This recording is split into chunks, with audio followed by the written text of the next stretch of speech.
And with that, I think the floor is yours. Thank you.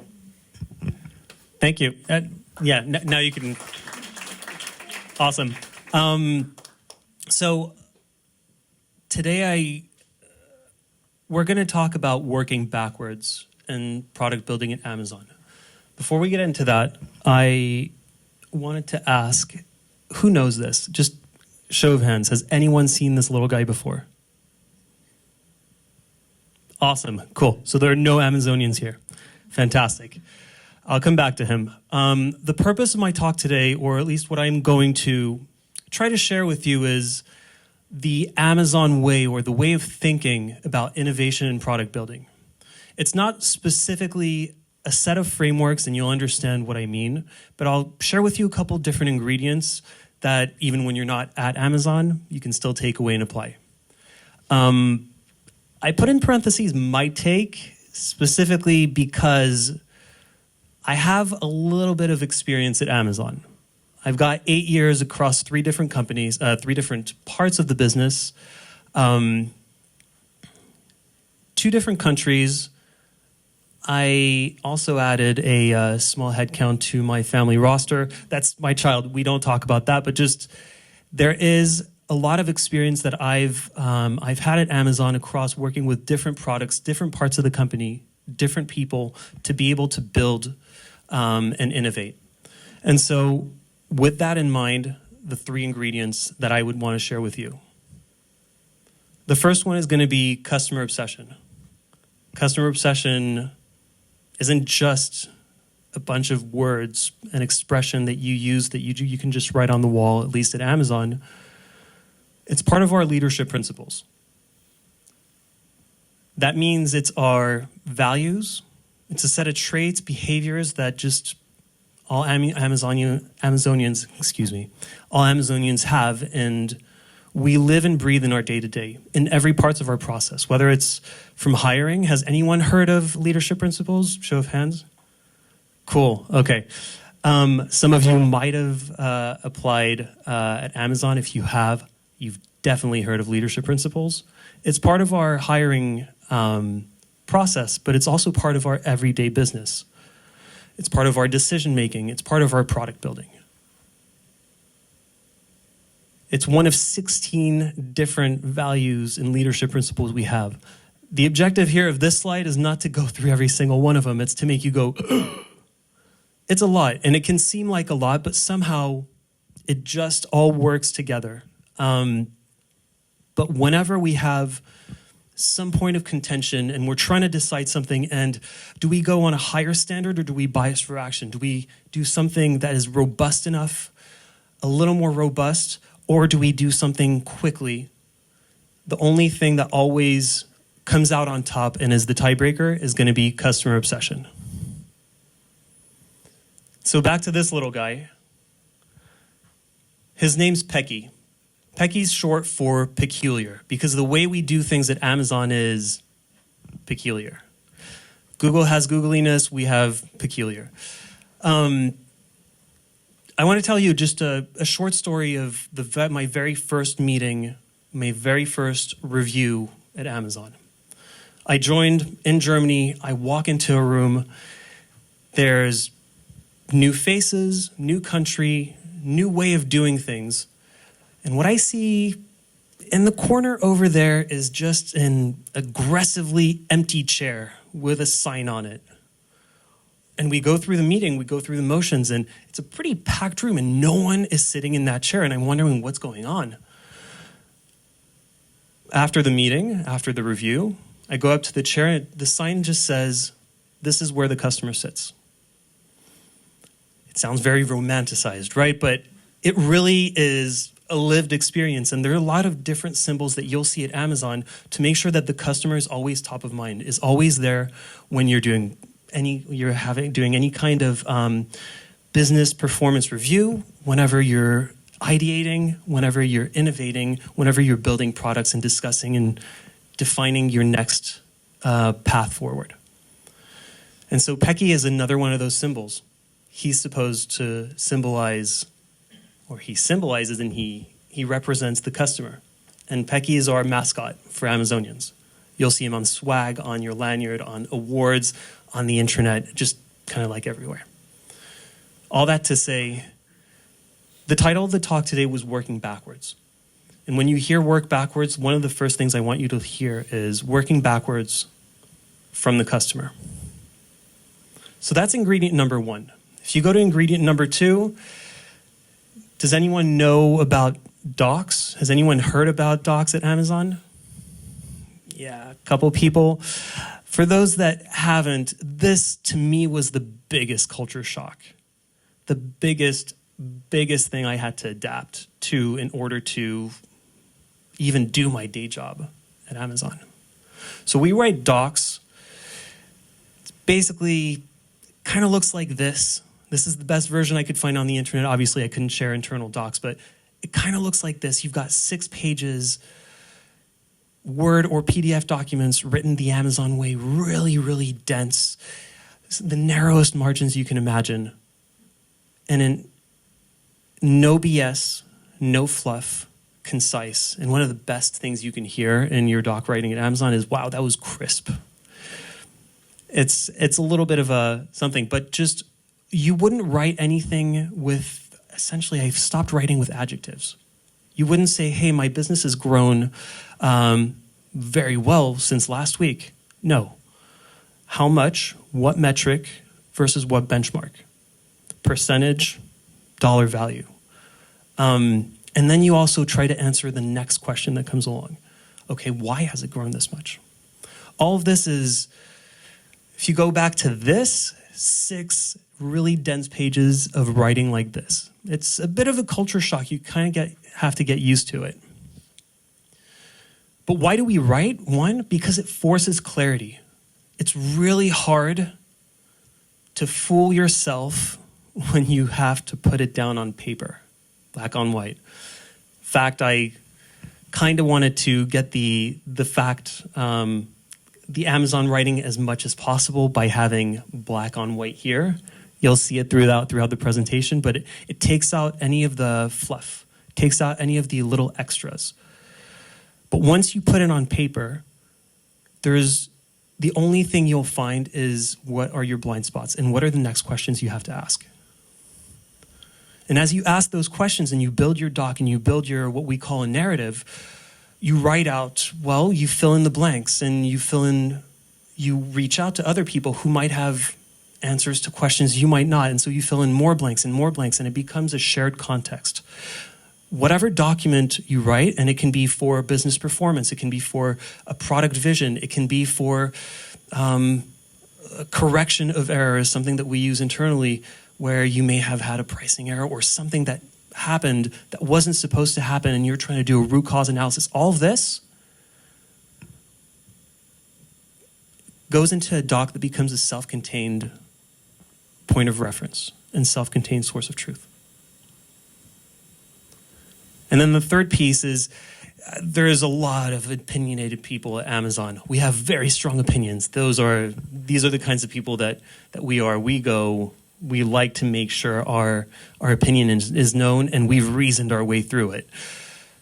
But a lot of voices can sometimes slow things down. And so we have a notion of single-threaded leader. Every doc, every topic, every product, every feature has one single owner. And it's the owner's responsibility to make sure that the doc is vetted, that the right questions have been answered, that the blanks have been filled in, to the point of having something that's so crisp that I think Jeff Bezos put it this way. I put a quote somewhere in my notes. It's as if angels were singing from above. And so you can just have a high quality discussion around what isn't said and what isn't known. So I walked into that room with that aggressively empty chair that represents the customer, because that's where the customer sits, and an hour and a half meeting, and this is what you hear. Maybe ruffling through some pages. The first 30 minutes of every meeting is dedicated to reading that document that has just been written, where there's one owner, so that everyone takes in the same context. that's honestly, it's a pretty terrifying thing when when you write docs still today after 8 years. It's your work and what you've put together is being scrutinized by some stakeholders that you spoke to, but also leadership in depth, and to the point of, are you sure about this number because it doesn't seem to match the number on page 6? So Jeff Bezos, I think, put it the best. You want a crisp document, you want a really self-contained document that's just clear all by itself, and then a really messy meeting where you wander somehow to the truth. These meetings, these reviews aren't about persuading, they're really about truth-seeking. Coming to a decision, and everyone's on the same page, and so now let's just put our brains together. Let's get the additional expertise, additional experience, things that where we don't have the answers, and figure out, can we get the answers in this room now, or do we need just a little bit more? You have customer obsession, you have doc writing, and now this is the main tool. This is the thing that, as a PM, this is my companion, goes everywhere with me. The PR FAQ. Yeah, it's a mouthful. I know it's a mouthful to hear. It should be, it's normal. There's a lot of acronyms at Amazon. Sometimes an acronym has 3 different meanings. It's fantastic. But the PR FAQ, there's only one meaning to it. I'll come back to it for a second, but this doc for a PM is your baby. It's what's going to be, where you're going to be putting all of the discussions, where you're going to be writing all of your ideas, all of the debates, all of the trade-offs, everything that goes into building a compelling product vision and a North Star product vision, in the sense that we're not just building something for tomorrow, for 3 months, for 1 year from now. We have a long-term, what is this going to look like and ladder up to in 3 years, 10 years? It should answer the basics of what you do in product sense, and in general, what you do in product management. When you build a feature, okay, cool, great. What's the customer problem? Who's the customer? How big of a problem is this? But we start with the customer. And then building from the customer, then what's the opportunity? Because a PR FAQ is a business document. And so what's the business opportunity for Amazon? What trade-offs will Amazon have to make? Why does it make sense for Amazon to launch this and build this and spend resources, time, money, blood, sweat, tears, maybe a little less? Why is Amazon uniquely positioned to build this? And then you go into, what's the solution?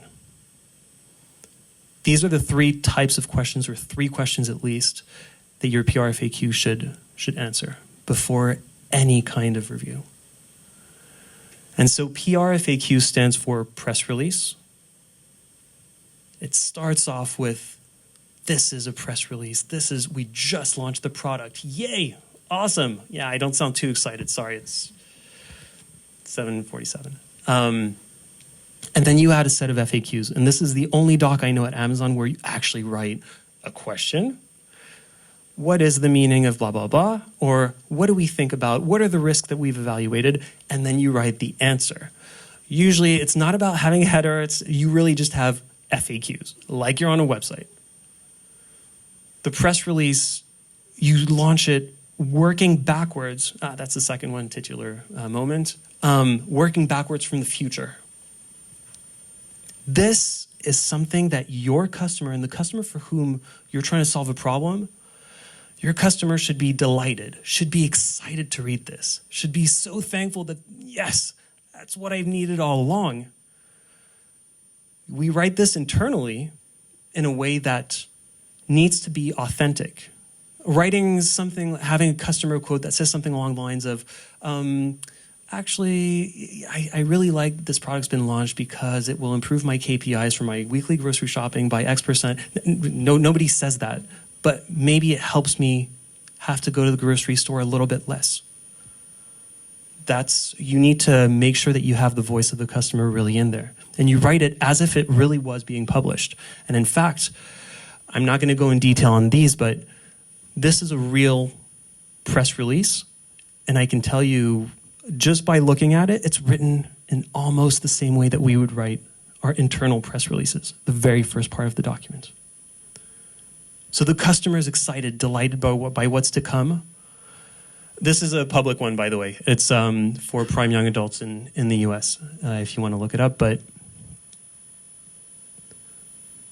then you go into, well, cool, this now exists. Okay, as a customer, how do I get access to it? Am I eligible? How do I know? You answer those questions, again, in bold question, and then you write out the answer as if it was on a landing page for the program, for the product.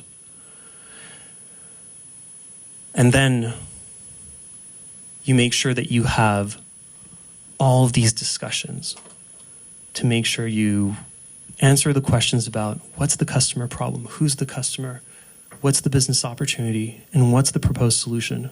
And there are going to be a lot of debates along the way, a lot of discussions, a lot of disagreements. What that translates to in the PR FAQ doc is a lot of what we call iterations, a lot of versions. It doesn't mean that there's a review for every version, but there's a lot of changes in narrative, a lot of changes in, oh, wait, hold on. I haven't spoken to this team whose customer experience I might completely destroy if I just go this direction. Let's try and figure out if there is a solution that makes sense, maybe 3 different scenarios. And all of that you pack into your internal FAQs. And then you review. The outcome is going to be a yes, you should go build. No, don't build. I've had both. No kind of stings. But it happens. And what happens the most often is, let's go for one more round. Let's iterate on this because, like I said, maybe you haven't spoken to that team. Maybe you haven't spoken to that person or taken into account the fact that, well, there's a new regulation that's going to come in 2028. It's always easy to continue improving something, and especially we love having really, really high standards. Insisting on the highest standards is one of our leadership principles. So how do you stop the infinite loop of iterating? 3 things. 1, it's a very judgment-based rule, but it's the 70% rule. If you have 70% of the data that you need to take a decision, then you decide. Yes, no. But you have to decide. The second is we love to build and to launch scaled experiments. This is a term I really want you guys to walk away with, scaled experiments. It's something that's fairly large. A product launch should be large and should be consequential, should have impact. But it should also be reversible until you have the right level of confidence. And so an experiment allows you to kind of de-dramatize that. 2-way doors are the kinds of things where you can launch, walk through the door once. Maybe you don't get the outcome that you're supposed to get or that you want or within the right thresholds. So you walk back out. The opposite is 1-way doors where if you launch, you're stuck. So we really aim and veer as much as possible for 2-way doors. And then the last one is a leadership principle we have, which is have backbone, disagree, and commit. During these reviews, regardless of your seniority, regardless of your rank, of your salary, of how your tenure, anything, you're expected to speak up. If you have something to say, you say it. Because by the end of that meeting, there will be a decision. And if you disagree with that decision, well, you commit. You disagree and commit. Even if you're unhappy with the way things turned out, doesn't matter. You check your ego at the door. And so going into then a build and launch phase. As I said, you have your 3 ingredients all culminating really with the PR FAQ, your best friend. As a PM, it's the one thing that I always return to. And throughout the definition, the discovery, the build, the launch, sometimes sunset, reiteration, experimentation, changing in course, everything all boils back down to the PR FAQ. because you've front-loaded all of the discussions, all of the debates. We have something at Amazon we call hotly debated topics. We'll sometimes write an entire page dedicated to, we want to take this decision, but here are the pros, here are the cons, here's our recommendation. We'd love to have your input because we're stuck. And so in build and launch, everything's going to refer back to the PR FAQ. There's not going to be a very specific way of doing product building in this aspect at Amazon, except maybe one or two. The first is going to be a two-pizza team approach. Has anyone heard of two-pizza team? I think it was in the invite. Yeah, cool. Has anyone ever applied that? Okay, so here's the thing I have to say about two-pizza teams. It's applied in philosophy, it's applied in spirit, but I don't think I've ever heard anyone realistically at Amazon say, okay, we need a two-pizza team for this. I don't think I've ever heard anyone say that. However, the two-pizza team is Amazon's answer to agility. It's to speed, to innovation. It really is just, we've found over time that if you have a team that's just big enough to be fed by with 2 large pizzas, 6 to 10 people, you're able to not be bogged down by bureaucracy, but at the same time, you're able to just move quickly enough to innovate over and over and over again. And so it's not just a team that exists. You have to give that team a purpose, a business goal. And then you have to give it the autonomy. You can't just put sticks in the wheels. You can't have one leadership review every week. We want to see exactly where you are. No, there's trust, there's autonomy, there's ownership that's assigned to this. So I don't think I've heard of another one. I don't think I've heard of any Amazon team. It might exist, right? But specifically apply agile with a capital A. But I can tell you they are agile in general with a lowercase a. And this is in part because of the ownership and because of taking small teams, tiger teams, two-pizza teams, and moving ahead. The second thing I know is absolutely a rule, and I've had to stop products in their tracks because there were problems with this. You launch scaled experiments for the purpose of driving business outcomes. If you can't measure the outcome, then why are you launching?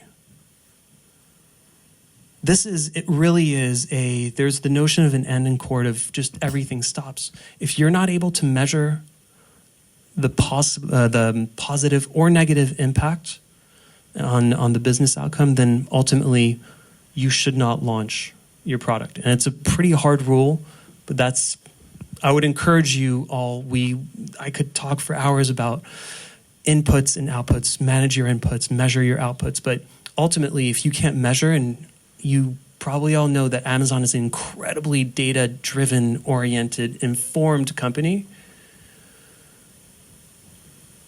It's in order to be able to drive those outcomes. I don't know how I'm doing on time. I'm good. So, a couple final thoughts. The first one is, I encourage you all to work backwards. I'm going to say something about, you could be customer obsessed, have these leadership principles, all of that. No, I think the one thing I would say is just work backwards. It's much easier to find product market fit if you work backwards from your customer than up from the really cool tech that you just found. Work backwards from the future state.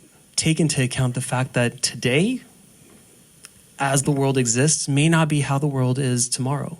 And so make sure that you have that into account.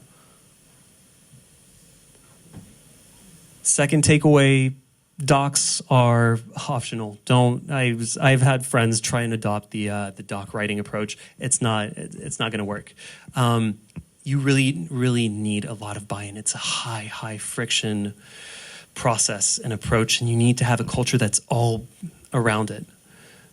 But do take away the fact that clarity, ownership, and having a source of truth If that's on your Notion site, fantastic.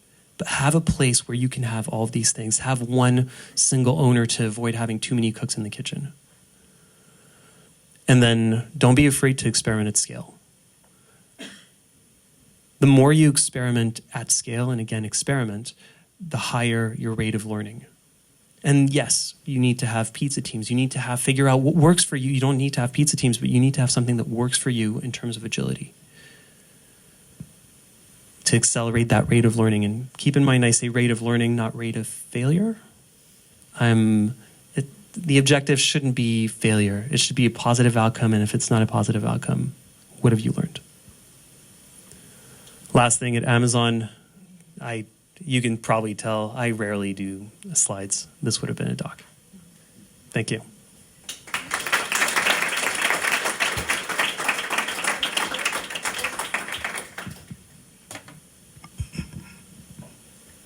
Thank you so much. Honestly, that was a lot of insights. By the way, I met Mathieu a couple of months ago, and as soon as we met, I knew he has, a lot of insight to share. So I started convincing you to be one of our next speaker, and I'm so proud I managed. So thanks for coming and sharing so much in a very structured way.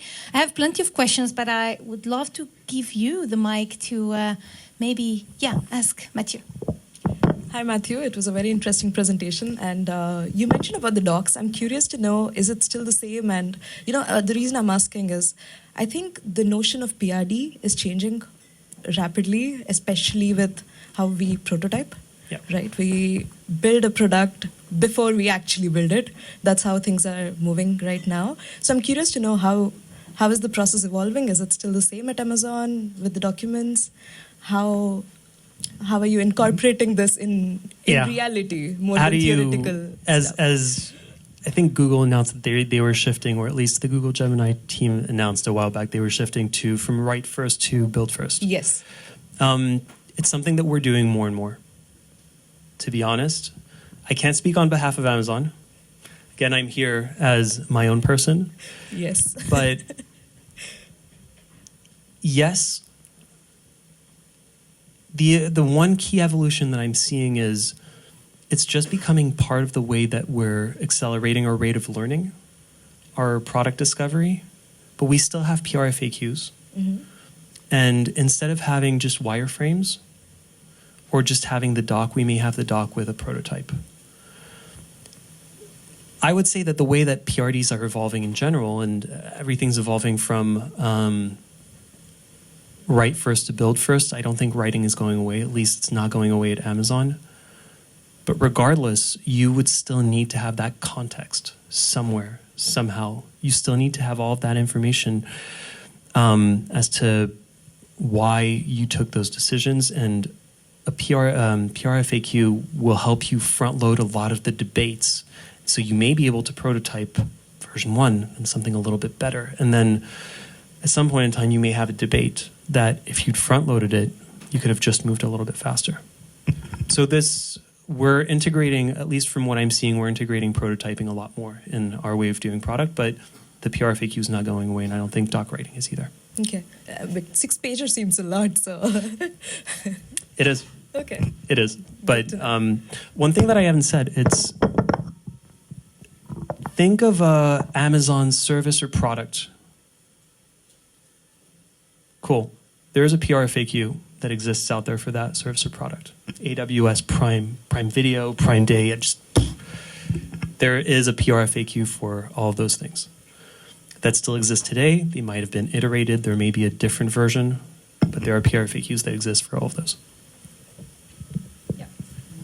Thank you. I see a question here. Thanks for the presentation. That was crisp. Yes. When you introduce this PR FAQ in the room, who is there? What are the people? Is it like a six thinking hat kind of play, or how does that happen? Sorry, I didn't catch that last expression. Is it just a leadership play, or? No, I was wondering who are the people in the room when you introduced your PR FAQ? Are they playing roles like six thinking hat kind of roles to challenge you? So by default,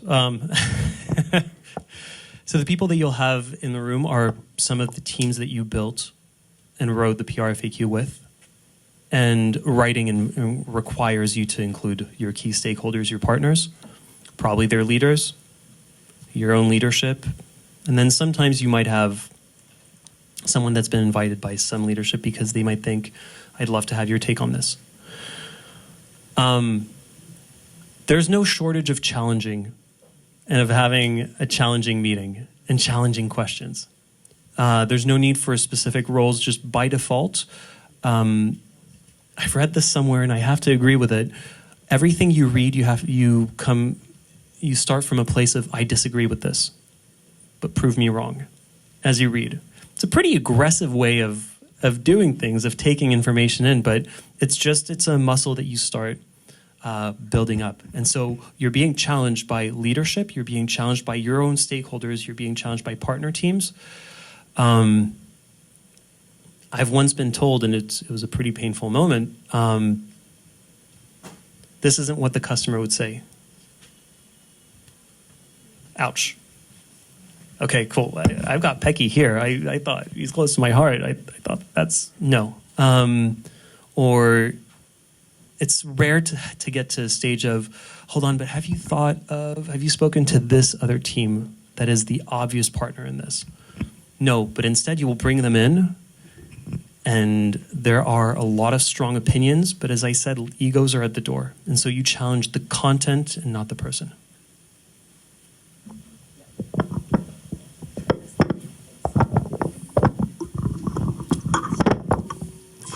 Hello, Mathieu.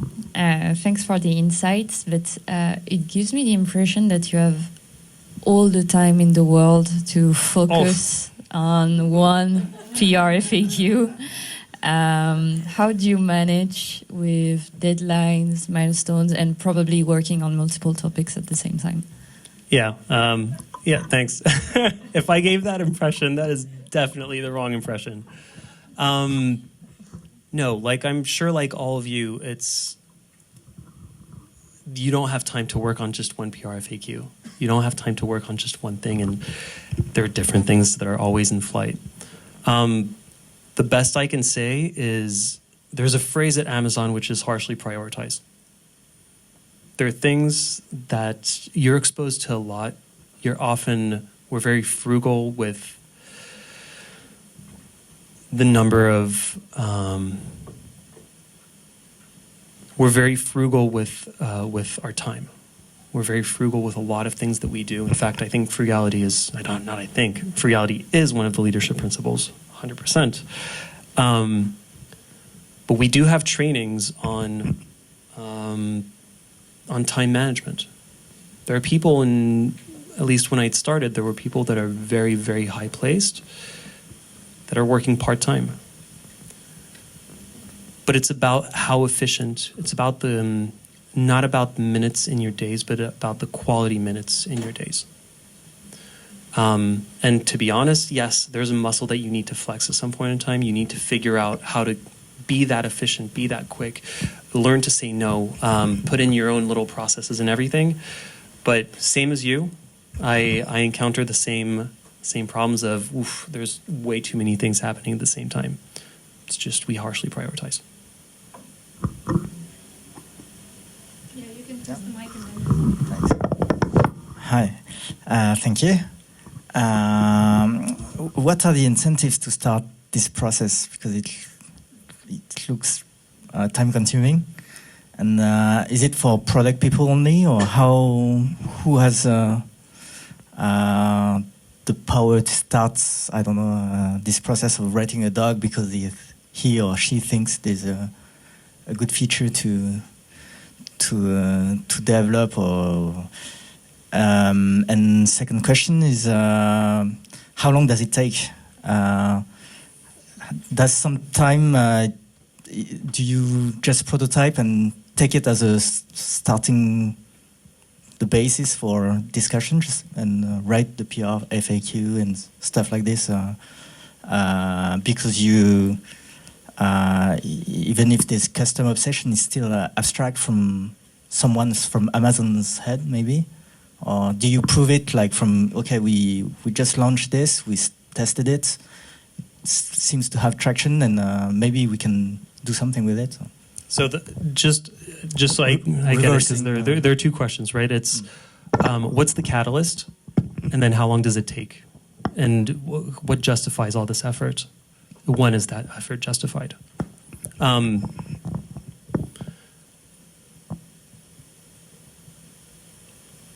Everyone at Amazon is expected to be an owner of their business, of their topic, of their feature, of their program. You know, a customer service agent technically could write a PR FAQ if they wanted, because they own that part of the business. I've had very junior PMs write their own PR FAQs within their first 2 months, start writing. Of course, there were a lot of iterations, but the one catalyst is really, it comes from your ownership of that part of the business. So you have your goals that may be achievable or stretch. And how do you ladder up to that? How do you innovate within that? And then customer problems may come along, and what are we doing to address those customer problems? So if you were at Amazon, regardless of your position, you would be able to write your own PR FAQ. Now then there's the question of, how do you allocate your time? How do you make sure your manager is okay with you prioritizing that? There's a lot of trust that goes on. Earn trust is one of the leadership principles. My God, it sounds like a cult at this stage. No, but we do have a lot of trust in your ownership. And to be honest, I will not write a PR FAQ in one go. I probably could, but I would want to start with a first version, an inkling, maybe just 3 questions, 4 lines. What's the customer problem? Who's the customer? Am I really sure that this is the right customer and this is the right customer problem? And then go one step further. And during that time in parallel, you may very well also be prototyping. You may also be researching, have past experiments, past benchmarks. Other teams been doing this. And then you bring that in. And all of that ultimately rolls up to, it's a question of judgment.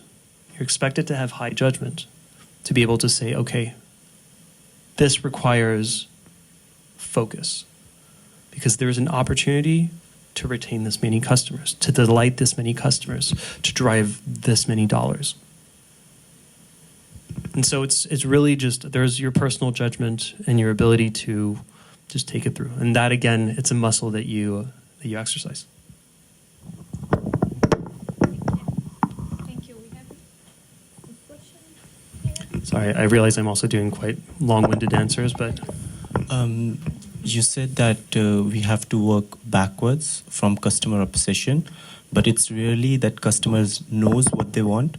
So what is your mental model to know what problems you should prioritize to solve in a more generic context, not just output-based? Yeah, so overall, there's no assumption that the customer knows what they want. We look at both data, so quantitative and qualitative. Feedback, we may also run some user tests, some focus groups. We may be looking at surveys, cancellation surveys. We may be looking at just a wide variety of topics, but the assumption that we know that customers know what they want, that's not what we're working from. Sometimes they do. But I think there's also a very strong survey effect we try to be careful with, and so that's why we're very data focused. What was the second part of your question? Sorry.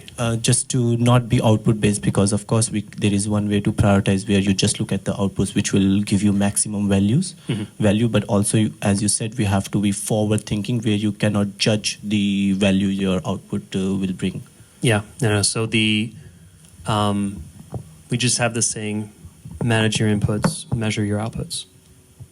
And it's really going to be about what have you done that has driven the inputs, and what impact has that had on the outputs? More questions? Yeah. A lot of questions. Great. Love it. You guys were happy with the black on white. That's awesome. I was trying to, we talked about feeling. I was trying to get the feeling of like, this is, that's what it's like reading a doc.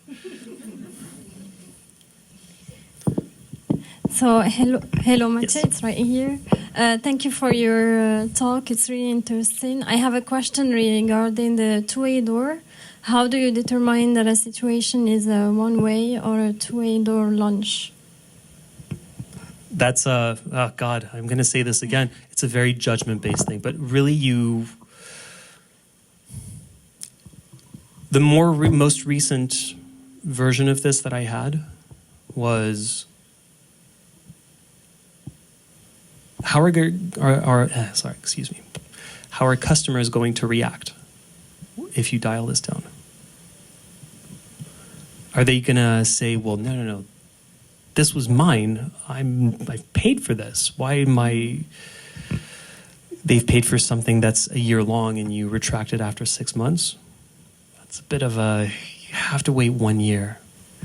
Of course you can. You can also, even in one-way doors, you can break your way in back the other way.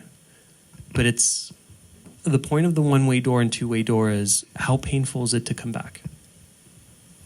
How expensive is it potentially to come back? How much friction is there to come back? Okay. So it's a very high judgment. And then there are things where you can, it's how can you de-risk what you're talking about and make it more of a two-way door? Can you add a beta label? Can you say time-limited offer?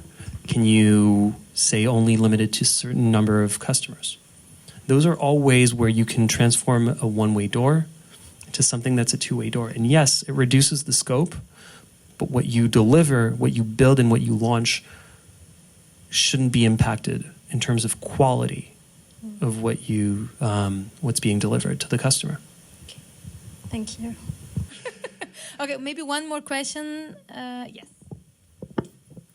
Thank you so much.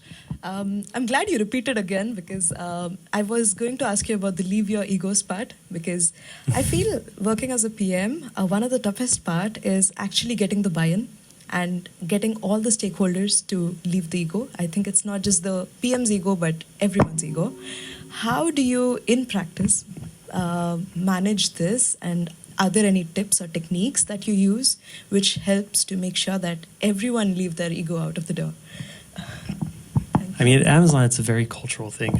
You're expected to do it, and there's a no BS approach. And so a lot of ego, when you see ego show up, it's because you're kind of trying to persuade someone, or they're trying to persuade you, and that's where the ego usually shows up. Of, actually, let me try and get you on my agenda.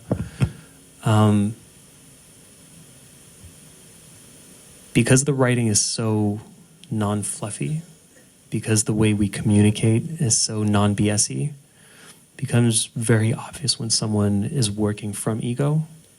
And so then it's your own personal ego. How do you manage that? The best way I can say, the best tip is just communicate. Be super open. Be super clear. Don't do the BS sandwiches, When you give feedback, don't start off with small talk. Go straight to the feedback. Thank you so much. Thanks for being generous today and sharing all those insights with us. And with that, I just want to ask you to save the date for our next event. It's going to be on the 19th of Feb. It's going to be hosted by ESSEC. We don't have the event published yet, but it's coming. Let's give a round of applause to Mathieu. Thank you. And of course, we have more than 2 pizzas, so the pizza is ready. Mathieu is going to stay around for questions if you have more. 100%. Enjoy the time. Thank you. Thank you.